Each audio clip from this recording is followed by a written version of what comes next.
Hello বন্ধুরা, তোমরা সবাই কেমন আছো? আশা করি সবাই ভালো আছো। আমিও বেশ ভালো আছি।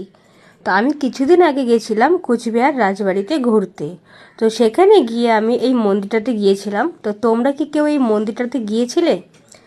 এটা কুচবিহারের রাজবাড়ির পাশেই, মানে উল্টো দিকে। তো তোমরা কে কে এই মন্দিরটাতে গিয়েছো আমাকে কমেন্টে জানিও। বেশ ভালো দেখতে মন্দিরটা, খুব সুন্দর। এখানে অনেক শিবলিঙ্গ রয়েছে, সেটা তোমরা দেখতে পারবে। তো মন্দিরটাতে আমি আছি, আমার মেয়ে আছে, আমার মা আছে, আমার হাজব্যান্ড আছে। আমরা সবাই মিলে এখানে ঘুরতে গেছিলাম।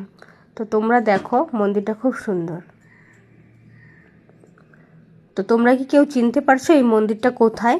মানে কুচবিহারের রাজবাড়ির আশেপাশে ঠিক কোন জায়গাটায় এই মন্দিরটা? আর কুচবিহার রাজবাড়িতে গিয়ে কে কে এই মন্দিরটাতে গিয়েছিলে আমাকে কিন্তু কমেন্ট করে জানাবে, ওকে? তো দেখো,